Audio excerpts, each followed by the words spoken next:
Welcome to the Liberty Without Compromise live stream broadcast. We are the only live, local, politically conservative, and liberty-minded program in Kootenai County. This is where we expose the political power players, politicians, and those pesky social influencers. We're your hosts, Dan and Dawna Wilson. I'm here to screen your questions and comments. Tonight, we may be taking some phone calls. What I'm going to have you do is text the show at 208-366-4671. Send us a text. Let us know who you are, what you like to talk about. We want to keep it on task tonight, so we're going to screen those calls that way.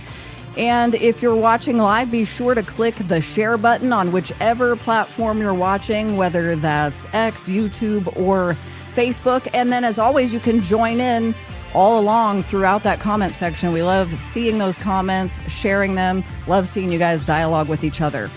If you're listening back on our podcast, be sure to catch us live every Wednesday at 7 p.m.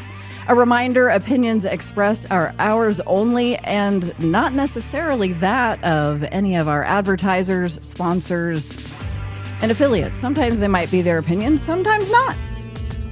And now here's your host, Dan Wilson. Good evening. Thanks for joining us wherever you happen to be joining in. Those of you that listen later on podcast, special hello to you as well.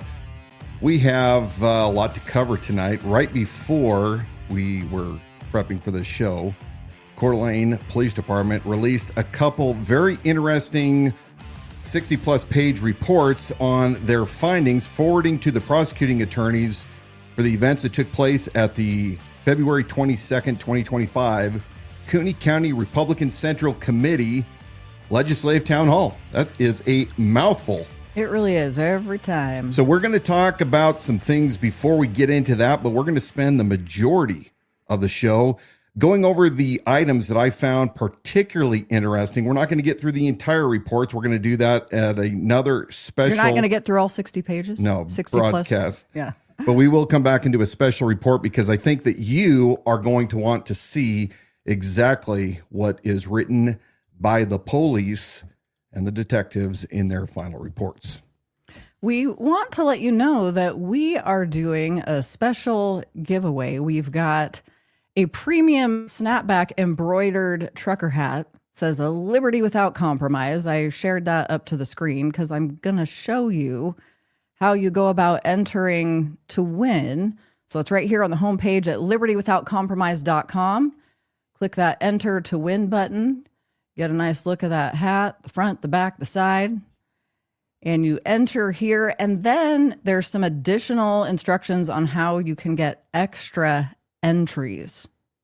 So every person can actually have up to 12 entries if you follow all of those steps. This is the hat. I think Dan's holding it in his hand. We've got it sitting out front here. I don't know which camera am I on.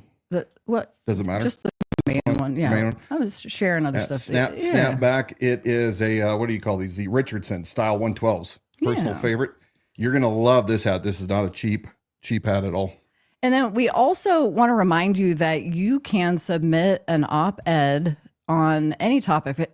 If it's a response to something that we've said here on the Liberty Without Compromise broadcast, or something you see going around locally on social media, or just that you want to respond to that you notice with one of your elected officials, something you've experienced in the community, you can submit that op-ed for review at libertywithoutcompromise.com. And then also our latest article publication, I'm going to share screen on that so that you can see. This is from our contributing authors, Watchman Ministry. So a quick overview, the world in general, but the United States specifically, is seeing an increase in people making idols out of politicians and political parties. And I want you to know that all these articles posted on the website too are open for comments right here at the bottom of every single article. So you can contribute your thoughts if you're reading something there that you'd like to dispute, have an opinion on, agree with, whatever you want to do. You can do that. Agree, disagree, you can do that in the comment section there. And that's all at libertywithoutcompromise.com. Marketplace of ideas. What a concept. Right? And there's many that seem to be pretty hostile anymore to carrying on a dialogue, right? And by the way, sometimes in dialogues we have barbs, I think the founders were notorious for trading barbs back and forth while they were articulating specifically their point. There's nothing wrong with that, but when it becomes to where you're severely demeaning people, that's where the line gets drawn. Now, I think we all have a tendency, at least the majority of us, to gravitate towards that if we're emotionally charged and we want to fight and emotion takes over. And rather than detaching and getting that 30,000 foot view and taking a breath, figuring about what the other party is saying and why it's important that you listen to that viewpoint and then re-articulate your position. That is how communities are formed, good, solid communities, by those that can truly voice back and forth their opinions. Because we're in America. There shouldn't be anybody that is obliged to having to toe any one line. In fact, the founders, as I've been restudying again, when it comes to religion, the founders were sick and tired of how many different churches were attempting to take over back in those days as the official church and requiring everybody to adopt their doctrine, their theology, instead of leaving it between the individual and their creator. Same thing here, folks. If you can't articulate your position, then you maybe don't really believe in your position because you're convinced of the argument, but maybe you have adopted it because of peer pressure or because you were raised that way or because it is the chic thing to do. We should always be open to having our minds changed if an argument makes sense. Now, we're not talking about changing our absolutes. Absolutes are absolutes. Those don't change. But sometimes we need to step outside of our echo chamber and truly get a wide range of opinions and ideas. And for those of us that call Christ Lord, don't forget the Spirit that is a great discernment for us, as well as the Word to address everything against. So that's a little bit of my little soapbox when it comes to free speech. Look, we're going to talk about this pretty quick here. I get blasted quite a bit online by people that don't want to engage in an actual conversation. I've invited many of them on just this past week to come onto this broadcast. They've all denied it. They've all come up with excuses as to why they will not come in and articulate why they oppose me, why they oppose my views. So that to me tells me that you're not really solid and you're looking for somebody to use as a punching bag, and that's okay. We'll still converse with you, but when it gets to a certain point, I'm going to cut you off, and that's kind of what happened this weekend.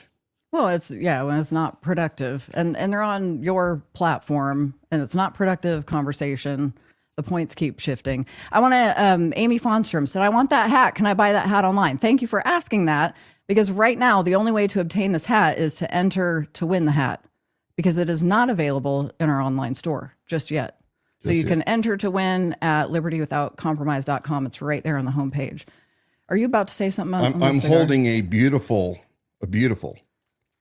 large Gordo cigar sent to me by a dear friend named Billy. Billy, got him today. Thank you, brother, for these. I'm looking forward to smoking one tonight. Patriot Cigars. Look them up. Good brand, good smoke. Going to be a good time with a little scotch or bourbon afterwards. We're moving into a quick segment here that's going to offend some people, because I'm calling it. I don't even know Dan. Dan's just, he's letting me. He's like, he hasn't really commented. But you hear a lot of people, so-called conservatives, they throw around the word libtard. Yeah. What a bunch of libtards. They're planning a protest this weekend. What a bunch of libtards. What a bunch of maniacs. Now, I'm not saying that there aren't, what I'm saying is there's maniacs on both sides. Oh, so indeed. If we've got libtards, we can have contards. So I have deemed this segment contards and libtards. And this leads into some things that were circulating this last weekend, because there was the Hands Off 2025 protest by Democrats on April 5th. So Stephanie Schad, who has made her presence known more over the last month or so, I don't remember her in the beginning. She was pretty of our active campaign. on Kootenai Spectator back in the day. Yeah. So, there's those of you who know who this gal is. And one of her comments here regarding this protest last weekend was, libtards are going to protest Trump and Musk and CDA. Again, libtards. So, I just got to thinking, seems to me that we got a lot of contards too, because they're making comments like, can't wait to see the anti-protesters out in full force with pew-pews. What a bunch of retards. We've got the memes that, how about rooting for America for a change, you leftist scumbags? You know, it starts out, okay, I understand. How about rooting for America for a change? I understand the sentiment. I do think communists are scumbags, though. Well, and yes. Just to be clear. So that's how things, the devil's in the details, right? Because things can get lost in this, where it's like anybody who stands up for conservatives, for the right, for the GOP, I'm not calling y'all contards. I'm just saying quit acting like contards. That's it. Yeah. Dana Lyon. We know who this is. So her meme, show us where Trump hurt your feelings. You know what? Some of the words, there's naughty words in this episode. Yeah. So I'll let you read that. It's right here. It's inappropriate. Have another booster shot and shut the blank up. You know, these, to me, these are contard statements. How about, oh, the shot isn't getting you fast enough. Get in the bathtub with the toaster. So I'm going to escape out of that. But I think you get the drift that I don't understand. I just don't understand that behavior by people who claim to be conservatives.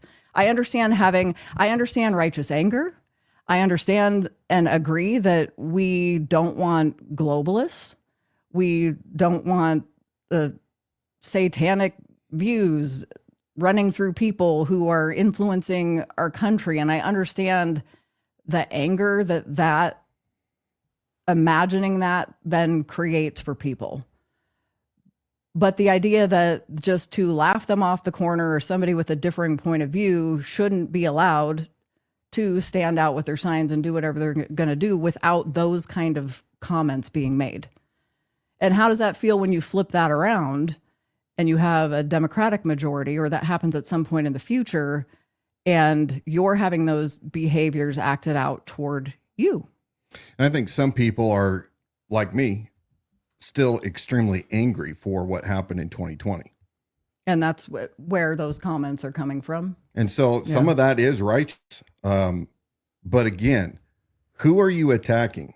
Are you pushing your opinions towards people that had a hand in it, or people that are just those that were supporting Democrats and leftists and progressives, or whatever those individuals that were pushing for loss of liberty during the 2020 scamdemic? As you recall, 15 days to stop the spread. We'll give you some security in exchange for your dangerous liberty. But by the way, if you want to burn down Portland or Minneapolis or Seattle, by all means, please do, because that's your First Amendment right. So yes, I think there is a lot of anger, and part of it is because there has been no justice as of this time for people that overstepped, that violated the law, that have not been yet charged. They haven't been arrested. They haven't gone to trial. So I do understand some of that, but you know, let's separate a few things here. And I got a video here we're going to play in just a second from my good friend, dear brother, Quincy Franklin, the BC preacher. And Quincy was down there where this local protest was taking place. Again, these protests were happening all over the country. And in some places, they were being bussed in, operatives, similar to what was happening in 2020 with Antifa and BLM during the Portland siege and the Seattle siege, Chaz and Chop and Minneapolis and other places around the country.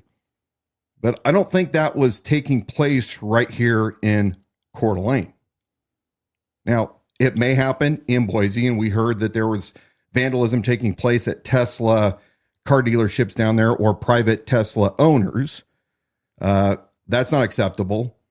But up here, remember that not everybody that is a Democrat, not everybody that calls themselves a liberal, not everybody that is a leftist up here has violent intentions or disruptive or malice. They are not the same creatures as my friend Quincy and I were just discussing. He lived in Portland and was broadcasting live when Antifa and BLM were down there at the height of all of the chaos. And he agrees. The people that were there are not the same that are up here. The people that are up here are not quite as radical, depending on your views. But if you truly believe in the Constitution, if you truly believe in First Amendment rights, to say the things that the Contards are saying, then you have to understand that it is equally those people in your community, well within their rights, to hold their signs, to protest, to voice their grievances, to gather in assemblies, to voice what it is they want the public to hear. And if you can't have that respect for your fellow citizen right here in Kootenai County, then what's the difference between you versus the very people that you are claiming that you're against? That's kind of my problem. Now, we're going to play this video to show you how peaceful the protest was in Coeur d'Alene. And then while we're playing that, I'm going to try to send you, if possible, the video that I forgot to send you earlier with my request to people last Saturday, my advice, and some of the blowback that we got. So we're going to go ahead and play this video real quick of Quincy Franklin towards the end of the second hour of this 5 or 6 hour event. And we'll come back here in just a second. We'll talk about it. Let me double check.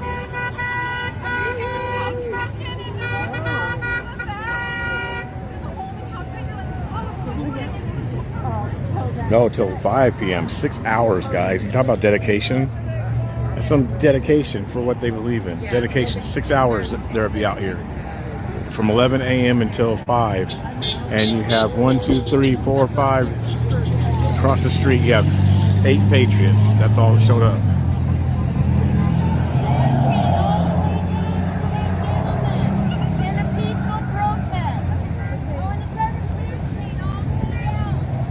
Prayer chain.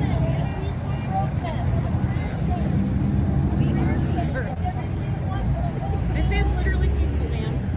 Hello? What the whole day's been. I agree. What did she say? It's peaceful. It has been. It's been peaceful.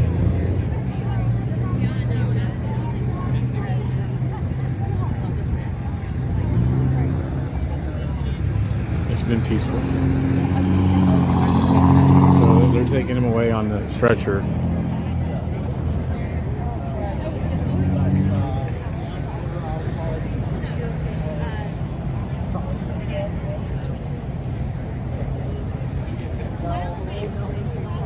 These people are not being paid. I do not believe that. Thank you. I don't personally believe people out here are being paid.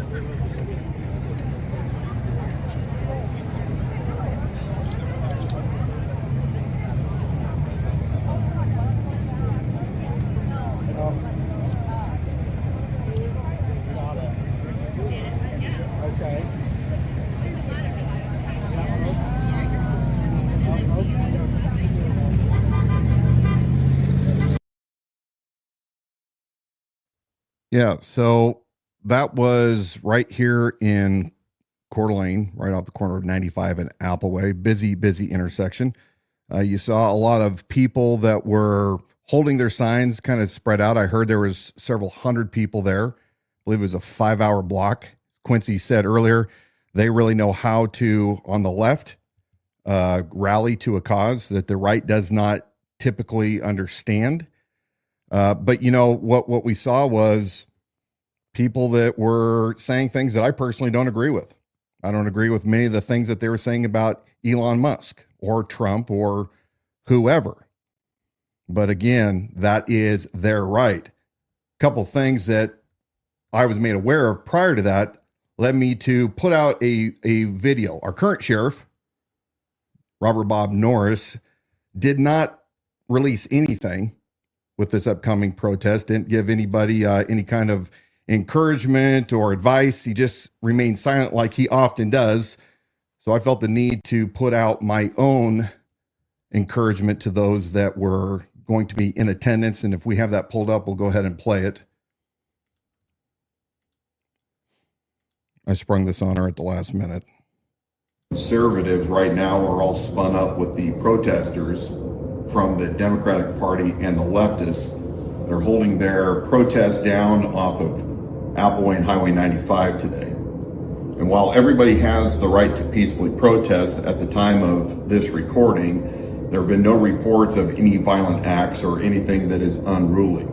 While I also agree with the right of my friends to go out and to produce a counter-protest, things like claiming that you want to blow diesel smoke on the protesters as you drive by, or you want to say extremely rude and mocking things to them, I don't understand what you think you're going to accomplish. Right now, in this state, we have the majority of the state legislature. We have the majority of the county, and we have the majority of most municipalities when it comes to conservative candidates and office holders. So maybe everybody should take a breath, sit back, let people peacefully protest, let them have their say. They're in the minority. Be the bigger people, allow them to have what they say, and then come up with a good counter argument, the one that doesn't hit below the belt or defame people against their persons. This is Dan Wilson, encouraging you to be strong and courageous and to always do the right thing. So yeah, I was just encouraging those that want to protest. You are well able to do that. You're afforded that right. Those that are against, you also have the right to counter protest. And I think a total of 8 showed up, including Dave Riley. Yeah, I heard it with was a bullhorn small across the group. road. I didn't know Riley was there. But a couple things that did take place. I heard that there were some sightings of individuals that were rolling past with their diesel trucks, and they did what we call rolling coal. So you blow a big cloud of diesel smoke. I don't think we have. Ed DePriest is asking if we have video of the rolling coal. I'm going to guess Quincy probably does in his 2 hours. But they're denying that happened. There's no reason to do that. Yeah. I mean, really, would you want somebody doing that to your family if you are a conservative and you're standing on that corner? Well, they did it. They did it to us during your campaign. Yeah. When those who disagreed, didn't want Dan Wilson for sheriff. So we got it too in the face. Now, people have said, well, what about when things change and there's violence? Now, what we saw in 2020 was law enforcement shirking their responsibilities. Law enforcement that was not making certain to stand up for and enforce the rule of law. Those things then erupted into Proud Boys and other patriots that were clashing physically with BLM and Antifa. So there is a point where if law enforcement is going to abdicate its responsibility and not maintain that rule of law, then you see the chaos that ensues. I still think that in America, we have to avoid, especially as conservatives, unless your life's depending upon it, you must shy away from all forms of violence. It escalates and it never ends good. If you protect yourself, that's one thing, but to engage willfully is quite another. So anyway, we said this, and people say, well, next time they're going to be in power, and that's right. The pendulum does swing harder each way each time. So recall that in 4 years, you may not have a president and an administration that is going to be pro your views. And it could be very badly for you. But if we keep at this rate where it's tit for tat, it does not end well. It never does. Yeah, that's what I wanted you to address, because we're going down a dangerous path. I was in a back and forth with a guy regarding this incident where he said, look, they didn't play by the rules in the previous administration, so we're beyond that. And my question to him was, well, define that for me. How far does that go? You're not talking about protecting yourself, your family, and your property. Because he was responding to the video you posted. Yeah, he was come on, you guys, come on. But the response, it seems to indicate I'm protecting my life, my actual life, my family, and my property, rather than where this started was a protest on a corner that from what we could see, other than offensive signs and things that, yes, we would agree we don't agree with, but let them do their thing. But the reaction is as though I now have permission to react and stand on the opposite corner with pew-pews, as one of the people would say. Lawlessness. Yeah, like, how far are we willing to take this? If you've come that far now in your logic, where's the line? Well, you guys are self-appointed revolutionaries. You're not going to like to hear what I'm going to tell you right now. But you guys, the majority of you, aren't smart enough to put yourself in the same category as those that declared our independence from Great Britain. Those founders that studied Locke and Montesquieu, those that understood Plato's Republic, and those that truly understood history and fought wars here on the homeland. It wasn't just a bunch of random guys that decide, we've had enough and we're going to now go to arms. That's far from it. In fact, if you watch how long and drawn out it was, from things like Lexington and Concord and Bunker Hill and the Green Boys and Ethan Allen, and all the way up to when the Continental Congress commissioned Washington to gather a militia.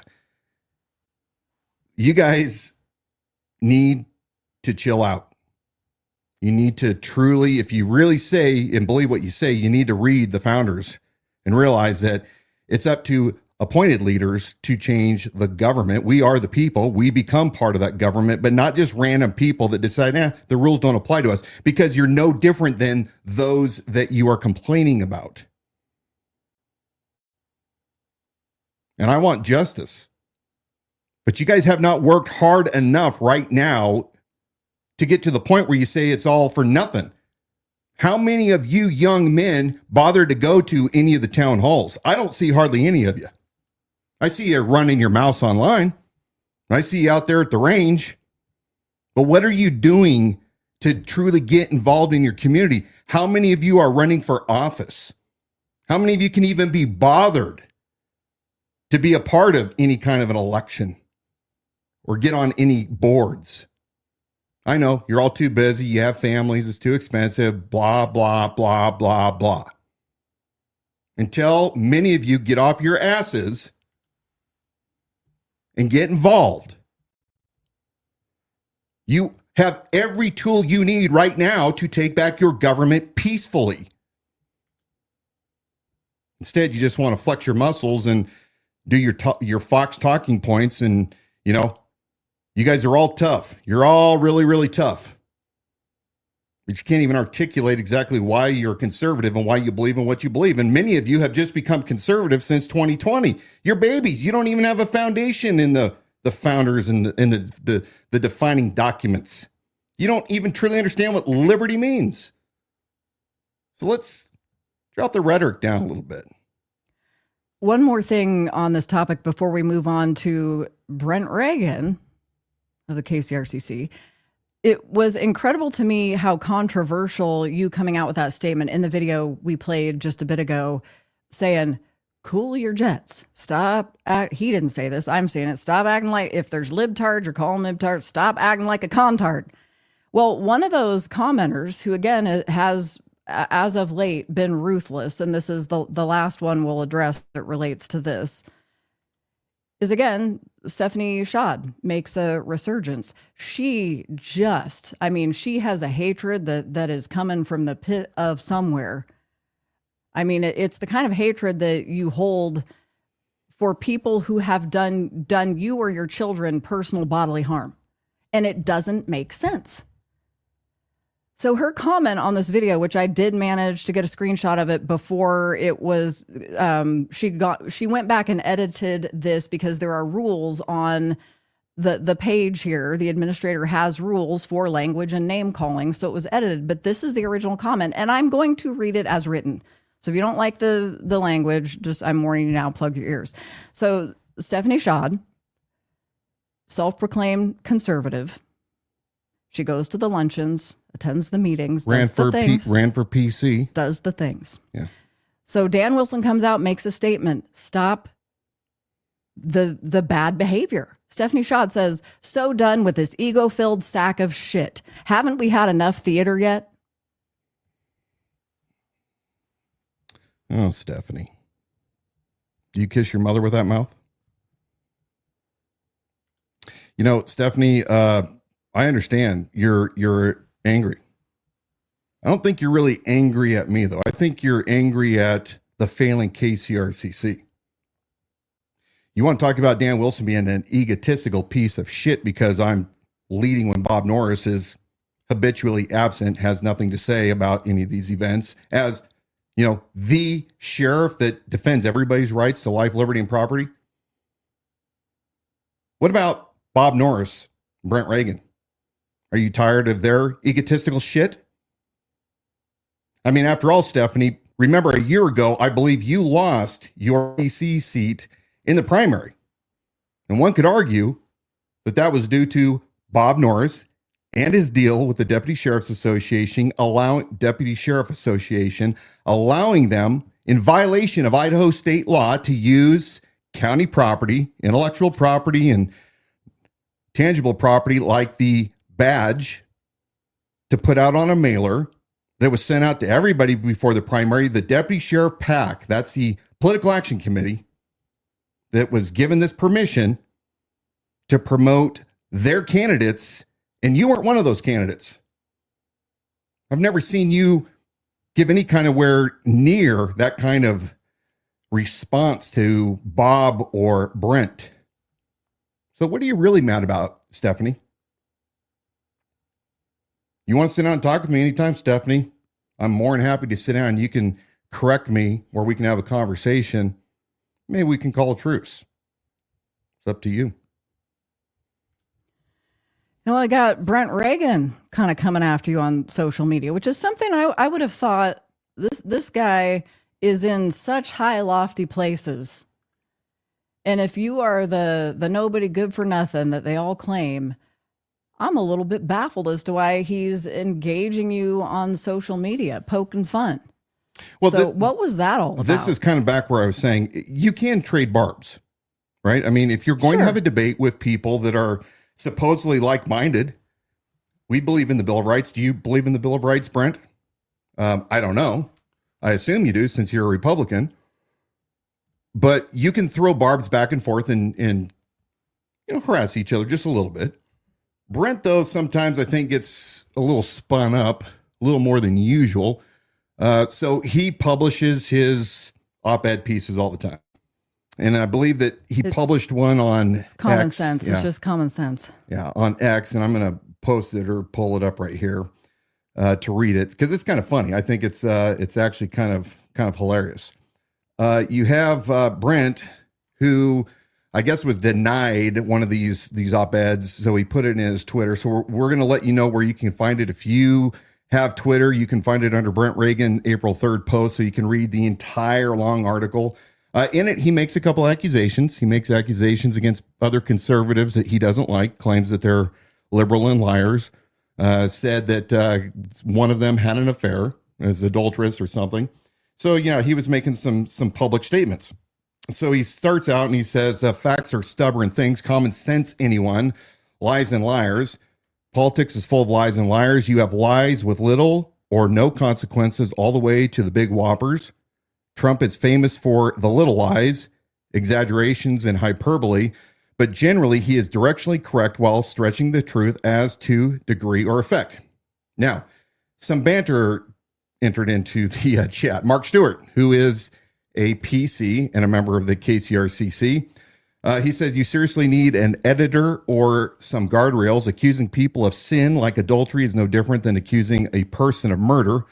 Both are awful sins. It's also libelous and defamatory. Common sense says it's incredibly reckless and unwise. Carry on. Brent responds, laughable considering your track record. Mark comes back. Do you think there's a nexus between the poor fundraising efforts at the Lincoln Day dinner, the results of the NIC trustees race, and the KCRCC's actions under your leadership? The lawsuits will bankrupt the organization. Honor demands you resign. Well, that's a pretty ballsy statement by Mark to say. Yeah. But Mark is on the KCRCC, and I guess he has the right to say that. Now, I jump in at this time, and I just said, has Brent ever publicly taken responsibility for anything? I'm not aware that he has, and I truly believe that. I've not observed him to ever take any kind of responsibility for anything as a leader of the organization. I quoted Jocko Willink talking about team and any organization. All responsibility for success and failure rests with the leader. The leader must own everything in his or her world. There is no one else to blame. The leader must acknowledge mistakes and admit failures, take ownership of them, and develop a plan to win.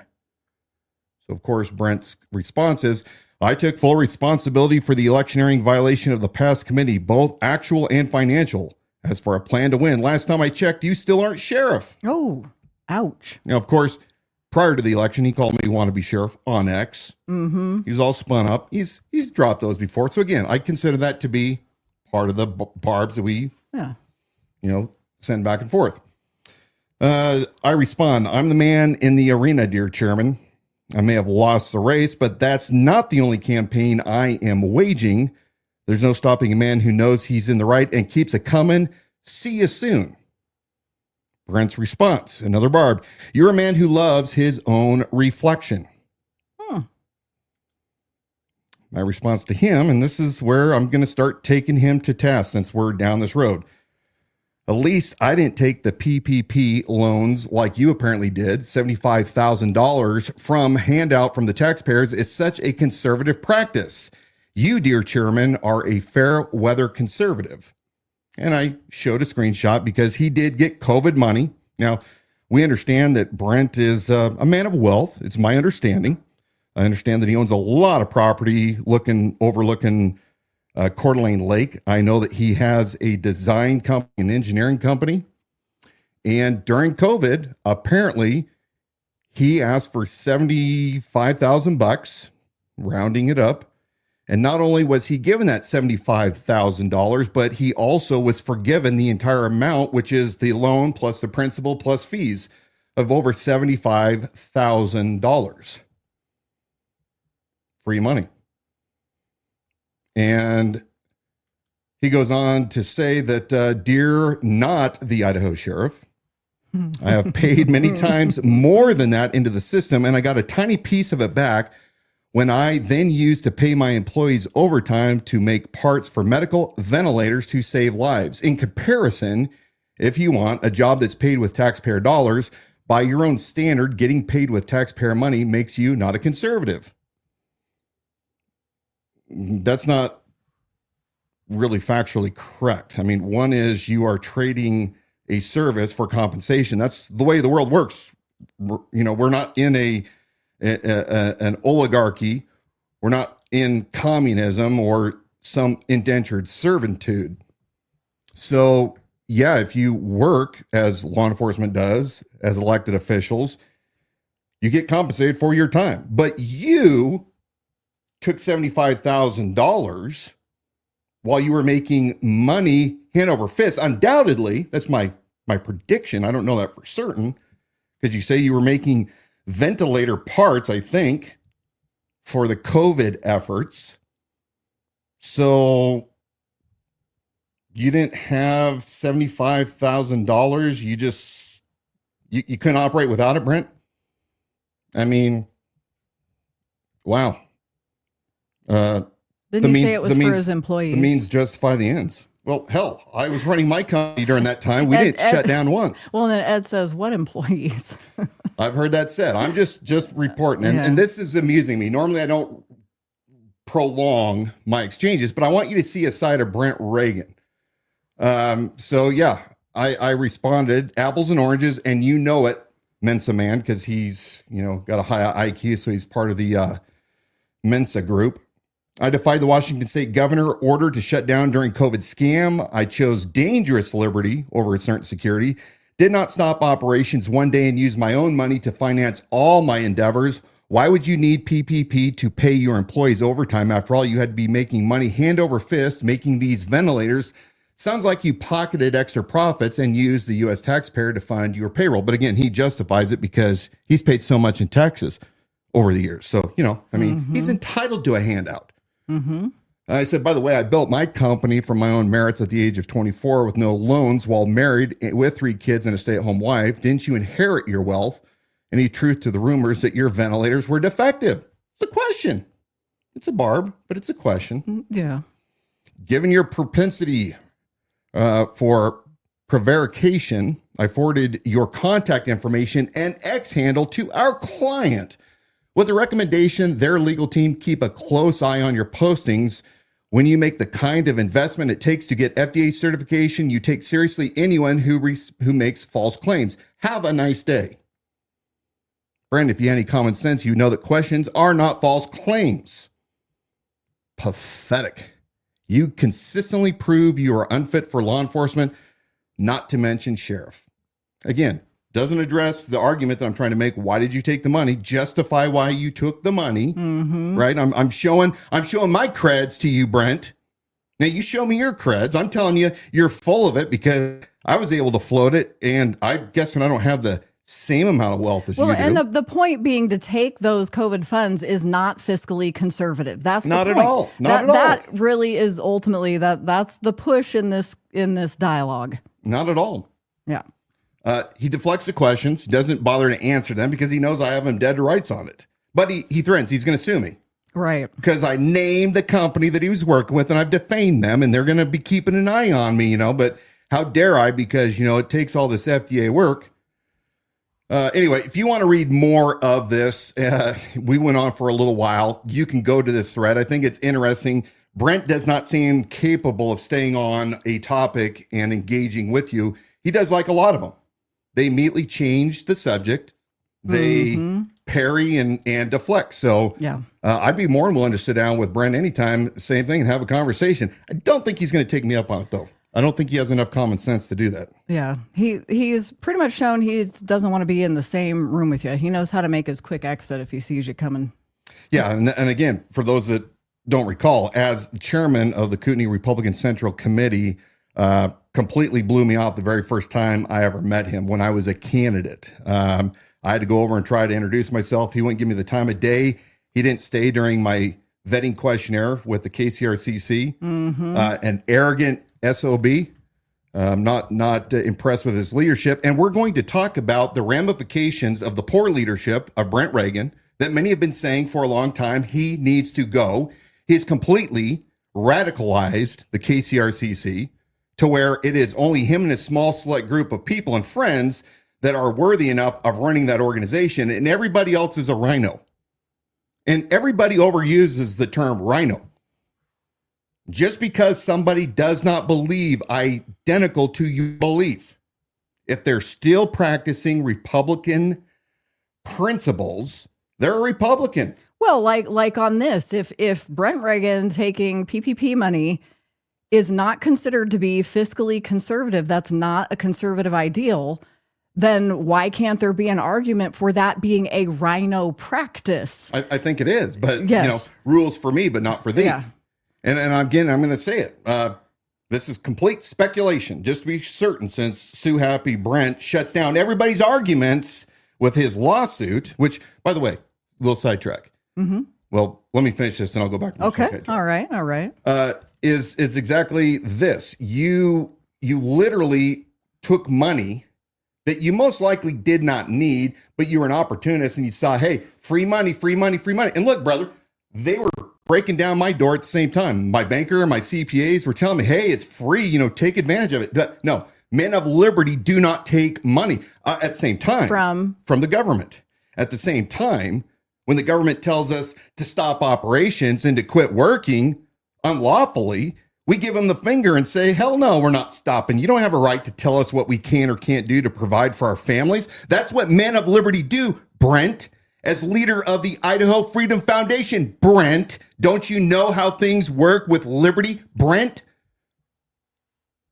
So why'd you take the money, Brent? You're RINO, if I'm going to use RINO. Now, I will tell you this. Good sources to me told me that Ed Bajarana, the MC of that infamous Republican town hall, was overheard at a bar in Hayden, Idaho.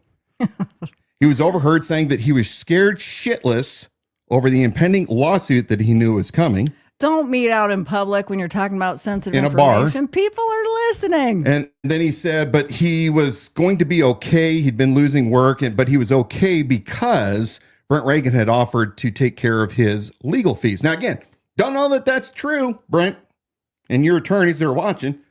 was reported to me. So it'll be interesting to find out whether or not that really happens. But then he followed up by saying, "Oh, I probably shouldn't have said that in public." Oh, so yeah, Ed, you probably might want to look up a book for dummies. It's called Silence for Dummies. It might serve you pretty well. we know somebody who writes books for dummies. Yeah.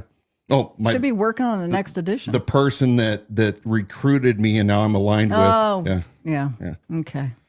Oh, I want to remind you before we move on into the next segment, share this live stream. For those of you watching us live, share it now to your channel so that more people can join in now while we're live. We're putting out our phone number tonight for sending texts so that we can stay on course. That number is 208-366-4671. You can text the program, and if it fits within the discussion, we may work that in. Now, last week we talked about some things that were disclosed to me, some warrants that were being issued. We were going to talk about them tonight. Here's what's come out. Coeur d'Alene Police Department has publicly released several reports from the Republican Town Hall event that took place where Teresa Borrenpohl was forcefully removed from the audience for heckling or disruption. And we've beat this one up quite a bit. We've had our experts on that have weighed in, and our belief is that crimes were committed. Did not at all say at any time that Miss Borrenpohl was justified in being loud or obnoxious or disruption, or anybody for that matter, even conservatives. But there is rules to law enforcement. There are things that I, as a patrolman, had to abide by in order to effectively and constitutionally perform my duties. And of course, watching the videos as armchair quarterbacks, we had some running commentaries on things that I saw that I thought were violations of people's, civil rights.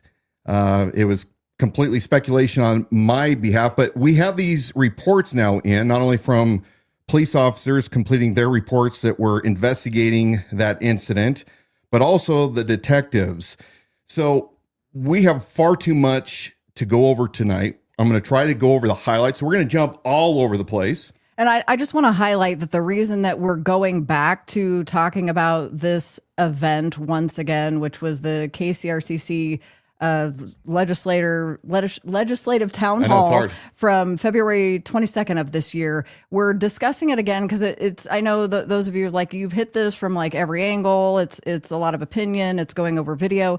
But what happened today was these documents were dropped, and it's 60 plus pages, which are telling us many things that you've speculated on, confirming a lot of the things that you've been saying, and now you've got evidence to go over. So that's where we're headed with this. Yeah. So we're going to go to that slide, number 3, if you got that up. I'm pulling my separate copy up because I'm blind and I can't see anymore. We're going to scroll through the PDF page. And the very first one we're going to arrive at, if I have the proper copy. Now I'm beginning to think maybe I don't. Okay. We're going to go to page number 6. Okay. Police Incident Report. Right a little bit before that, Mark Stewart was interviewed about the event, and he makes a statement. There were some groups on both sides of politics that were upset during the town hall and that the feeling was tense from the beginning. Mark said that the security appeared to be acting like they were Secret Service. Sheriff Norris and Commissioner Bruce Matari were both interacting with and directing security. So interesting. Of course, Bruce Matari is a special deputy of Bob Norris. At the same time, he's a county commissioner. They go on to talk about, Mark's talking about the event. The event was marked as a question and answer session, but only a few questions were asked of the legislators. Mark and Jamie Haas, who was working with Mark on the legislative committee of the KCRCC. This is who Jamie Haas is, this Jamie that we're talking about. Jamie had actually gone through the questions before and provided the ones to be used, but only 3 were asked and the event was ended. So she's referring to, everybody that was going to go to this town hall event had to submit their questions on index cards and then present them. And Mark and Jamie went through those questions and gave them to my guess would be to Ed Baharana to ask, those questions. They're probably screening them for content, and I don't think to prohibit people from speaking, but for whatever reason, after the event, only very few were actually read, according to this. Nina Beasley, we talked about Nina quite a bit last week and the week before. Nina is also part of the legislative committee of the KCRCC. She, of course, was famous for going with Paul Truett, the owner of Lear Asset Management. I always get that wrong. Yep. The security contractor, and they went to the Coeur d'Alene school days in advance of the event to get a layout. So Nina Beasley, the officer says he'd reached out to Nina on multiple occasions. The first time she answered the phone and asked him to call her back that evening, but then agreed to call at 8 o'clock on 2/25/25. I have called her several times since, and she will not return calls. Nina had done a security walk through CHS with Paul Truett on 2/21/25 without notifying school resource officer Joe Renau. School resource officer Renau wrote up a report regarding this incident and his following interactions with Paul under case number 25C8040. Of course, we talked about that very report from that SRO a couple weeks ago when we were talking about the discrepancies between Paul, who's supposed to be an expert in executive protection, and his failure to do the basics of what EPs actually do when they're advancing a location. A couple other interesting points. When it came to Jeremy Haas, chairman of the KCRCC Legislative Committee, he reached out to Jamie on 3/3/25 and left a voicemail. They received a voicemail from Jamie on 3/4/25, essentially saying that on the advice of the KCRCC Council, she won't be providing a statement. I did not contact her back, but on 2/27/25, Detective Welch submitted a preservation request on my behalf to Google for Jamie's email that was listed in the below mentioned operations plan. So here you have, a couple interesting things. You have Brent that is publicly stating over and over again how righteous their actions were at the KCRCC.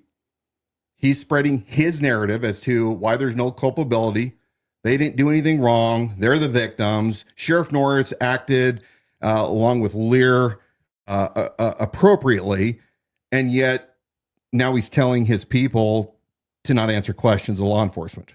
Right. So again, smart move by all means, but if you're so sure of your actions, what's the harm? You've been running your mouth to the public for weeks about how righteous you guys are. Well, they've spent a lot of time trying to win in the court of public opinion before this goes further. Yeah. That's really what's happening. Lear Asset Management, same thing. Tried to get a hold of him. Of course, he's lawyered up. All these people are lawyering up. So you have Lear Asset Management. Most of his employees, except for I think one or two of them, didn't have representation. They're sharing cameras. They're giving statements. Goes on to say in his report that Lear personnel shall contact chair. He's talking about so I'm going to back up a little bit. One of the things that Lear did as an individual who claims that he is a dignitary, executive protection and dignitary agent, that's what his company does. He doesn't understand operational security. And so in all the panic of the events that took place, he had his operation plans, his event operational plans for his team and his protectees, and he left them at the school. He left them all there so that anybody that found them. Wait, because that sounds metaphorical almost. Yeah. He physically left papers. Left multiple copies of his operational plan.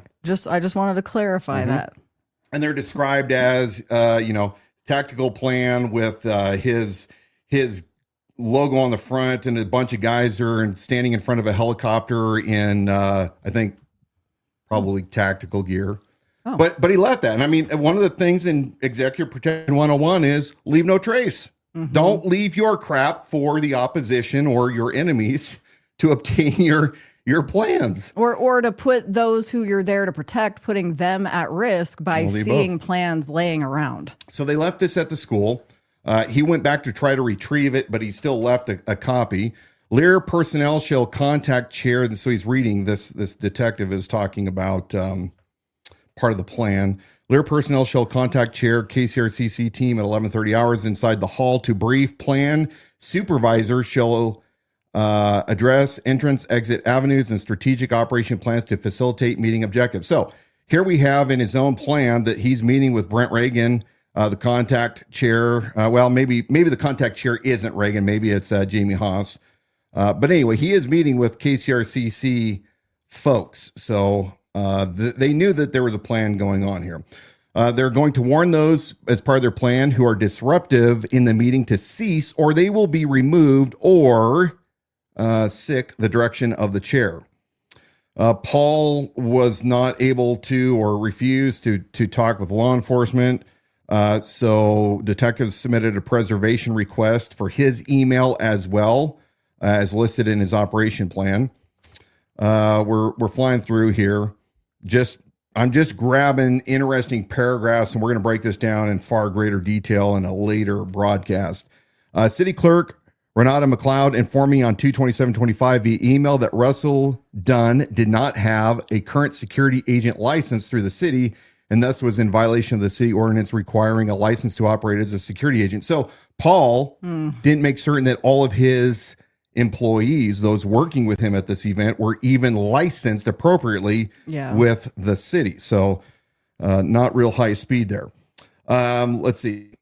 Goes on. At this time, there is no credible evidence that a contract between the KCRCC and Lear exists to provide protection. Paul Truett told School Resource Officer RINO on 2/21/25 that there was nothing in place at the time. Brent Regan stated he had not signed a contract and he normally would be the person to do so. Nina Beasley, who had done the walkthrough with Paul, will not return any phone calls. The listed client, Jamie Haas, has declined to speak on advice of KCRCC legal counsel. Warrants will be requested for the email records. Here is where I want you to start paying close attention. 3/28/25. A request was made to interview Sheriff Norris regarding the events at the town hall. This request was responded to by his attorney, Mr. Mahara, who declined my request to interview Norris. Okay. So here's a question to ponder. If you are the sheriff, if you are operating in your official capacity, why would you refuse to talk to detectives? Anybody have a good idea as to why that might be? If you're operating as a sheriff, remember, we were told over and over again that the reason that Coeur d'Alene Police or Kootenai County Sheriff's deputies were not brought into this event, despite the fact they all had credible information that there was going to be a disruption or that people were going to come in and protest. Jordan Redmond said this live on a local podcast. Why didn't they bring in uniforms?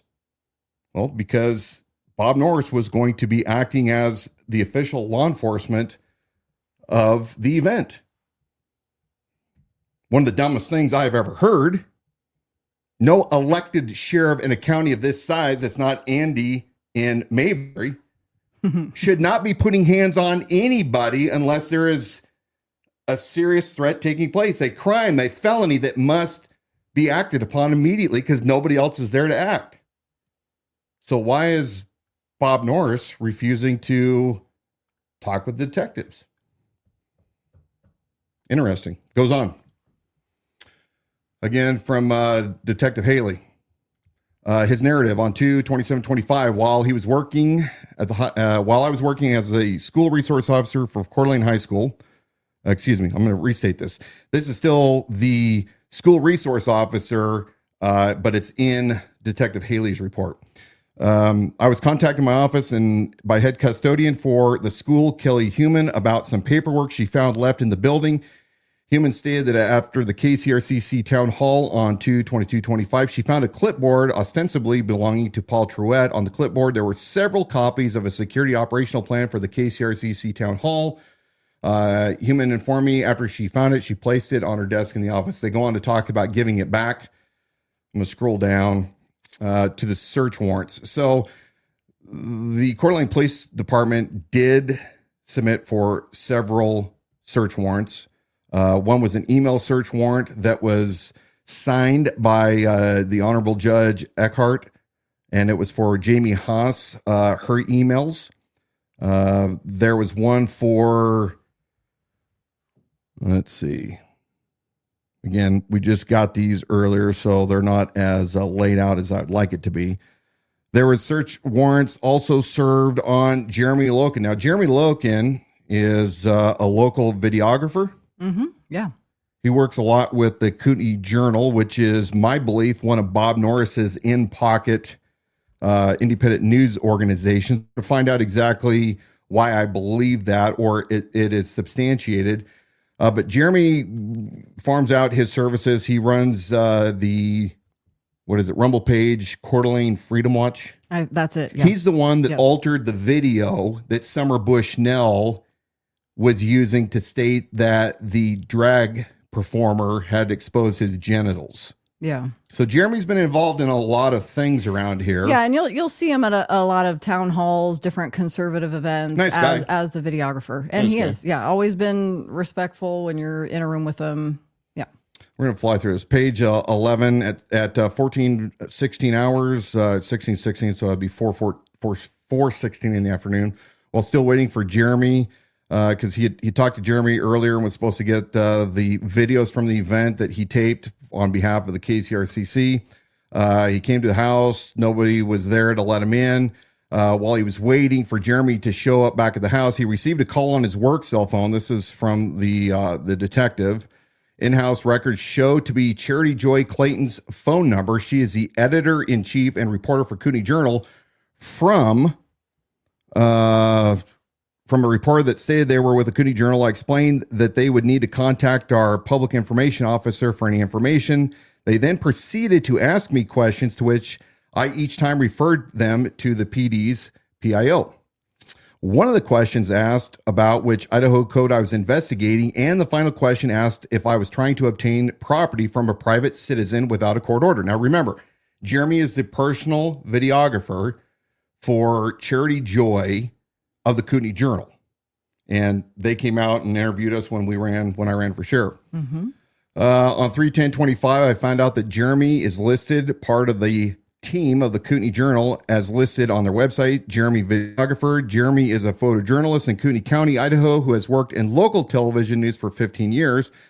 Goes on, based upon Jeremy not calling me back, a reporter now calling me who is asking me about obtaining property assumed to be the video, and the likelihood that Jeremy gave the reporter my phone number, I came to the conclusion that Jeremy was not going to voluntarily provide the video as he originally stated he would.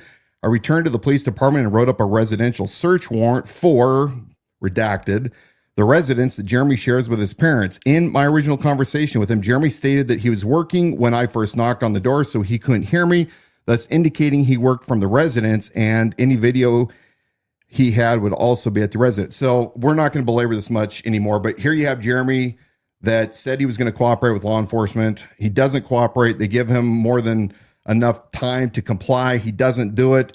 They go to his house to try to obtain the evidence that they're looking for. And in the meantime, Charity Joy, a reporter, butts in, calls the detective, and tries to run interference. Now, why is she trying to run interference? It's a good question. We need to ask her that. Somebody needs to ask her that question. Now, we had a comment on here. Rule number 1 is don't talk to the police. Mm-hmm. Rule number 2 is refer back to rule number 1. Yeah. So you're not really taking cause with the fact that it is common sense, as Brent Regan would say. You just don't talk to the police. You're not required to do it. So don't do it. Wait for your counsel. Yeah, I'm just reporting the facts. But in that, the underline is really that Charity Joy running interference for the videographer, and what was she doing in the middle of that? Yeah, good question. Yeah. We're going to run back down. I think that what's some takeaways from this is when they finally talk about the Borrenpohl incident, after reviewing video after video, not all the video I believe that they have was available to the public. So I think that they obtained some other video that has not been previously released. That's my assumption based on some of these comments. Some of the things that are called out in this investigation, for those of you who think that this is a slam against Norris, an attempt to take him out, attempt to, not serve justice to the KCRCC, all of this stuff. Remember that this has to pass the muster. You cannot enter into evidence, prosecute people erroneously. Otherwise, there's big liability for organizations. So to infer that the Coeur d'Alene Police Department is showing favoritism to one versus the other, you could say the same thing with the sheriff's office. I mean, we can go down that road, and of course, there should be an independent investigation that eventually takes place. But they talk about timelines. Teresa arrives 17 minutes. Do you have a page that you're on? Yeah, there? I'm on page 15. All right.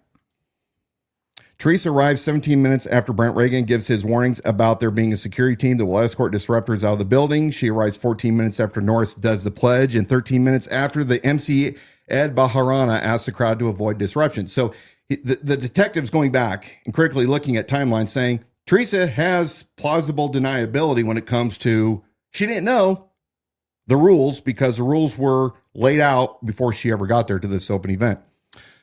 I watched a crowd camera, raw video, and attempted to tally the comments, cheers, jeers against the speakers, and the comment, cheer, jeers for the speakers. So he's saying pro and against, right? We're going to listen. Yes. He said, I counted 13 against and 11 for the speakers. When the cheering would occur, the speakers would have to stop speaking more often than when the against comments occurred. So they're showing balance. Look, say, if you guys are worried about disruptions, anything that would disrupt you from carrying on your conversation, you have to equally say, well, you're being disrupted when people are applauding you and hooting and hollering. Right. And that took longer than the jeers. That's fair. Fair to consider. Goes on to say at the beginning of the video, he can't hear what Norris is saying, but at 6 seconds into the video, Norris looks towards the stage and states, stop the meeting, but his command is ignored by the MC. Because Ed wanted to keep talking. Norris turns towards Teresa again, stating, get up or be arrested. He then asks Greg Johnson to get out of his seat, which Greg complies with. We're not going to go over this tonight, but Greg is the individual that Norris eventually bum rushes with Paul Truett out into the outer foyer. He's detained for a very long time. I don't see any justification as to why that occurred. Yeah. I think Coeur d'Alene PD came up with a similar understanding as well. Norris turns towards Teresa again, stating, get up, get out, or be arrested. He then asks Greg Johnson to get out of his seat. Norris replies, I'm telling you to leave. Teresa states this is a town hall. Several others near Teresa make statements, and Norris tells them they have to leave as well. So understand that while the sheriff is engaging Teresa, there's others on the sideline that are chirping, and he tells them that they got to leave too. Mm-hmm. Under what authority? And this again shows how out of control, emotionally out of control, Bob Norris, he's not in control of what he is doing.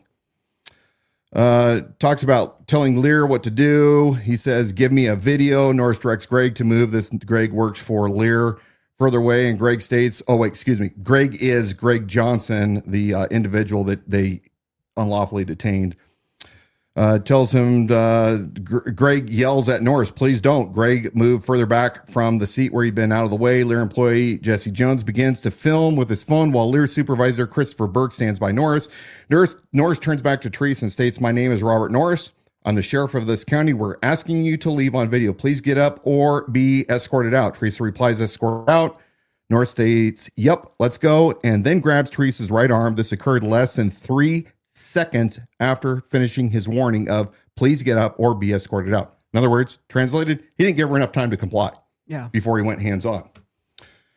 Teresa does not stand up. She does not actively pull her arm away.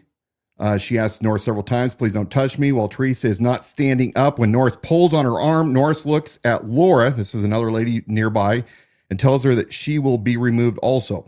We're going to keep going on because we're running late on time. At the conclusion, and I got to get down here, they go on to talk about the contradictions between Lear saying she's free to go if she'll just leave, but at the same time, they're putting zip ties around her arms, so they're not really giving her any options. Summary. Here's where we're going to probably leave this. Teresa is heard yelling out at different times during the town hall. Most of her statements are one sentences, and they do not seemingly disrupt the flow of the town hall. The MC, Ed Baharana, draws the crowd's attention to Teresa at one point, which caused cheers and more of a disruption than any statement that Teresa made. That was true. Mm-hmm. It is unknown at this time, due to involved parties not participating in interviews, if Norris had been given the authority to trespass by the person responsible for the event. Norris was across the auditorium when he went to Teresa's location and told her to leave. The events that transpired are described above. Jesse, Christopher, Paul, and Russell all put their hands on Teresa against her will. Teresa actively resisted their efforts to use force on her, kicking and biting Christopher. This was different than her reaction when Norris grabbed her arm, which was to passively sit in her chair and not move. Teresa received injuries from the actions directions of Lear and Norris. Read that again. Listen carefully. Teresa received injuries from the actions and directions of Lear and Norris. The injuries received do not rise to the level required for consideration of aggravated battery, but the actions do constitute battery. And here is where you need to read between the lines. The actions taken by those involved forcibly seizing and removing Teresa from the auditorium against her will may rise to the level of kidnapping and or false imprisonment, which shall be evaluated by the city prosecutor.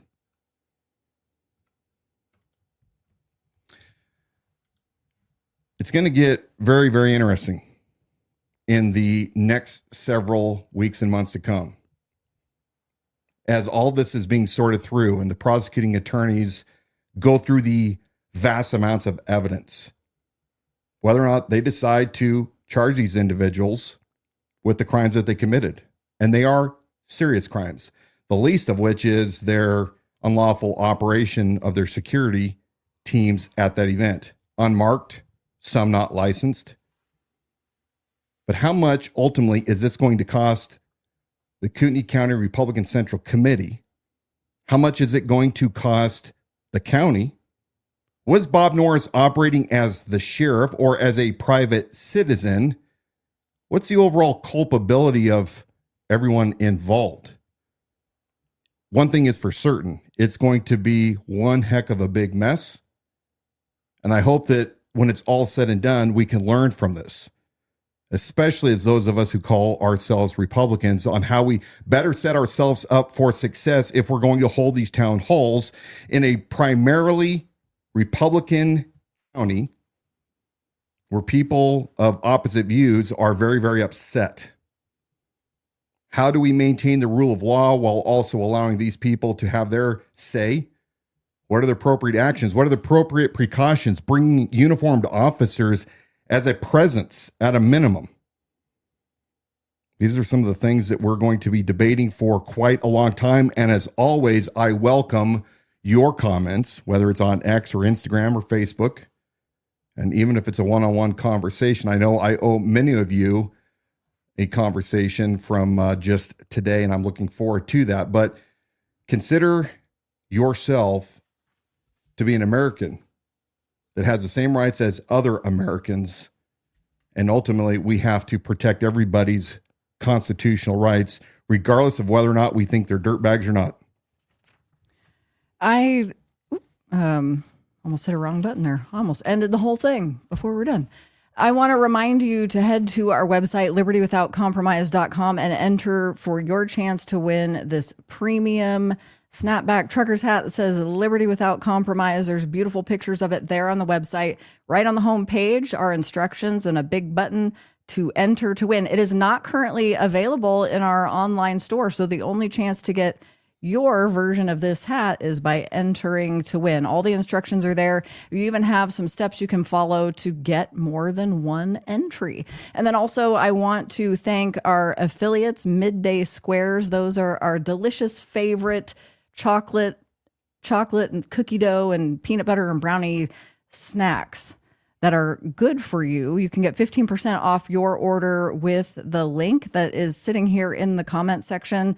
15% off of your entire order of those delicious Midday Squares. I think you had a quote from one of our founders. I'm You know, seeing old notes. yeah, well, but it's I old- wondered yeah. if you could read it, even though we don't have it to put up on the screen. I don't know if you have it available I gotta find it to and see you. if I have it. You can vamp for a second, And and, then I may be able to find A it. reminder to submit your op-ed on our website at libertywithoutcompromise.com. Dan's had a whole lot to say tonight. He's had things to say about Brent Regan. He's had things to say about Democratic protesters on corners, and then how we as conservative in large part have responded to them. And some of what Dan has had to say earlier in the week when he posted a video was very controversial. So if you've got something you want to say about that, we would love to have the respectful dialogue. And you can do that by submitting your op-ed there on the website, libertywithoutcompromise.com. There's a button right in the top of the menu bar. Why don't you share that with us? This quote comes from Richard Henry Lee, beloved founder. He says, "The first maxim of a man who loves liberty should be never to grant to rulers an atom of power that is not most clearly and indispensably necessary for the safety and well-being of society." So with that, I bid you all a good night. Remember to remain strong and courageous. Start working at understanding why you believe what you believe, and test yourself. Is it because it's truth, or is it because it's tradition and peer response? That's all I got for tonight. Head to the website, libertywithoutcompromise.com, also to read that latest article by contributing author Watchman Ministry.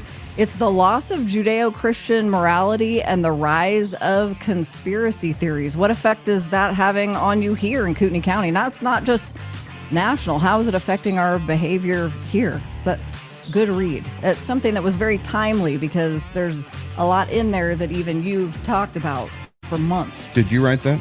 I did not write that. That was submitted by our contributing authors, Watchman Ministry. Why do I always draw a blank on that one? Because it's late.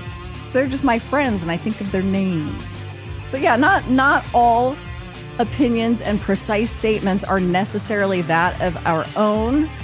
That is one of the beauties of how we like to engage in discussion and the marketplace of ideas here at Liberty Without Compromise. We're willing to hear it and have a respectful back and forth. Thank you for joining us tonight here on Liberty Without Compromise, a live stream broadcast. Again, visit our website. You can watch past episodes there. You need to go subscribe to our YouTube channel. It's at the Idaho Sheriff. That is because Facebook is doing a thing where they're removing live streams after a certain period of time. So subscribe to that YouTube channel. You'll always have those archived and latest episodes available to you there. And let's see, Liberty Without, for our podcast, you know what? It's been a long day. We also have a podcast. You can listen to that and subscribe wherever you get your shows. We thank you guys for joining us tonight. Looking forward to next week. Get my head put on correctly here.